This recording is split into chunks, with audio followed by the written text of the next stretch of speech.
Most people are convinced that they are awake. They open their eyes in the morning, get up, go about their business, and make decisions. But being awake is not the same as being conscious. From a neurobiological point of view, most of our actions happen automatically.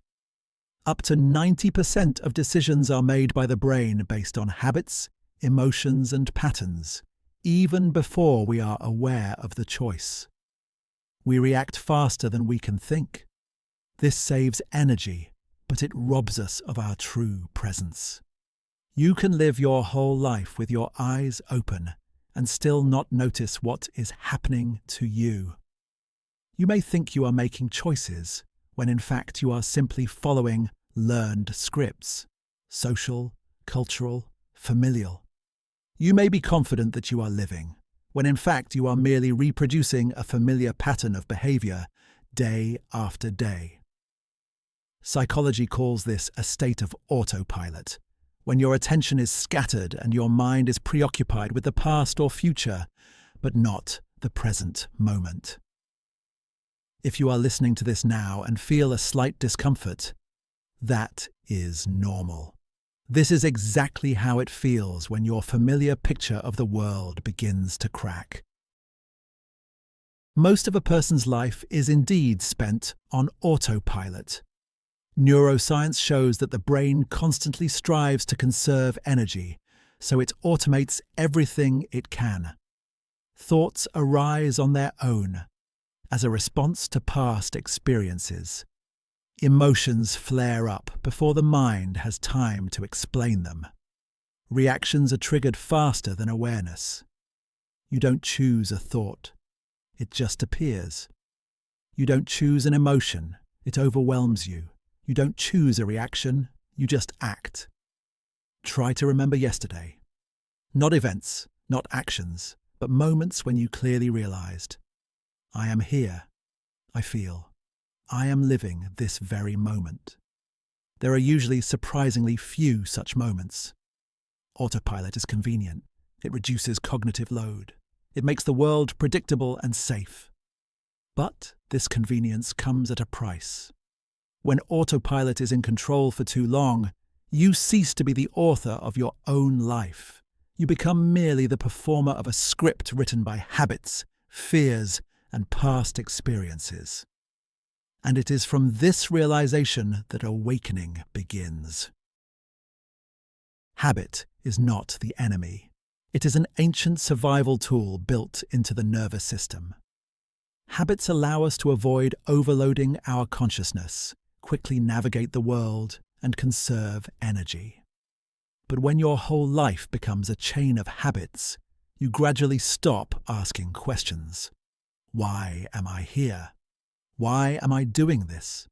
Why do I feel empty inside, even though everything looks right on the outside? Psychology explains this simply. The brain avoids uncertainty. Questions disrupt the stable picture of the world, and any crack in it is perceived as a threat. Not because people are stupid, but because evolution has taught us to value safety over meaning. Most people don't ask these questions because of weakness. It's because questions are dangerous. They require a rethinking of roles, goals, and relationships. They require change. And change is more frightening than emptiness, because emptiness is familiar. But the unknown is not. Social sleep society is not interested in you truly waking up. Any system strives for stability, and stability requires predictable people, convenient, controllable, easily fitting into the rules. From childhood, we are consistently taught not so much awareness as adaptation. How to think correctly, how to live correctly, what goals to strive for, what to consider success. At the same time, we are hardly taught to ask the main question: is this really my choice? Sociology and psychology call this normative thinking, when values and decisions are made not through personal understanding, but through the approval of the environment. This is how social sleep is formed. A person acts but does not realize whose attitudes they are living by. When a person begins to wake up, they become uncomfortable. They are less afraid of losing status. They are less susceptible to suggestion and manipulation. They are more difficult to control because they begin to rely not on society's expectations, but on their own inner understanding. And that is why awakening is never a mass phenomenon. The fear of waking up. Waking up means facing the truth. And the truth is rarely comfortable or pleasant. It is a moment of clarity when you begin to see how much of your life has been dictated by expectations rather than your own choices. How many decisions were born out of fear of losing approval, security, or stability? How often you lived correctly, but not authentically. From a psychological point of view, this state is called cognitive dissonance, the tension between who a person thought they were and what they are beginning to realize. This is painful for the psyche, so most people instinctively take a step back. It is easier to fall asleep again than to admit that years may have been lived unconsciously. Sleep protects against pain and responsibility, but at the same time it deprives us of depth, meaning, and the real experience of life. And this is where the choice arises: to return to the familiar sleep, or to remain in an uncomfortable but honest reality. Internal noise. Many people confuse thinking with awareness, but constant internal dialogue is not a sign of awakening.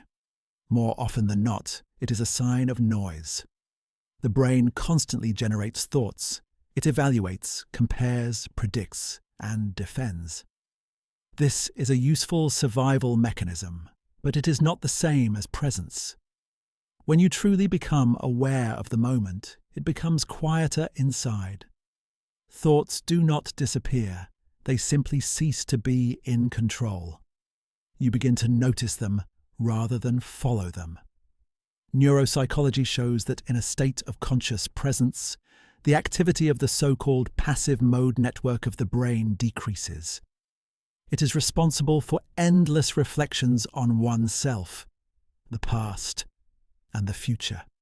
Most people are afraid of silence, because in silence, things that are usually drowned out by noise rise to the surface: dissatisfaction, fear, feelings of emptiness, and, most frighteningly, true desires. Silence does not create these feelings. It simply stops hiding them. And that is why the path to awareness does not begin with thoughts, but with the ability to endure silence. A moment that cannot be overlooked. Almost everyone experiences a moment in their life when they almost wake up. Sometimes it is a crisis. Sometimes it is a loss. Sometimes it is a sudden, inexplicable feeling that everything around you looks familiar, but feels unreal. Psychology calls this an existential shift, a brief window when familiar meanings weaken and automatic reactions fail. At this moment, consciousness becomes particularly vulnerable and at the same time clear. And then a choice appears, either to stop and look deeper at yourself, at your life, at things you haven't questioned in a long time, or to distract yourself urgently. Fill yourself with work, information, noise, people, things. Anything, just so you don't have to be alone with this feeling. Most people choose the latter, and this is not a weakness. It is a defense mechanism of the psyche, striving to preserve integrity and protect from pain.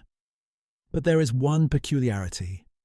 Even if you turn away, this moment cannot be completely forgotten. It remains somewhere inside, like a quiet knowledge that may one day remind you of itself again. Those who have awakened, those who have truly awakened, almost never speak about it aloud. They do not appear special and do not attempt to prove their understanding. They simply begin to live differently.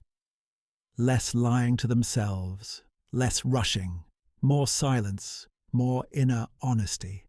Over time, they clearly understand. Life is not a rehearsal or a draft, and the scariest thing about it is not death. It's living everything from beginning to end and still not really being here in your own life. Why did this video appear for you?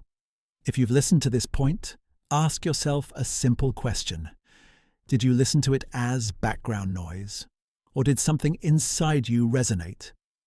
This video doesn't say you're asleep, and it doesn't say you're awake.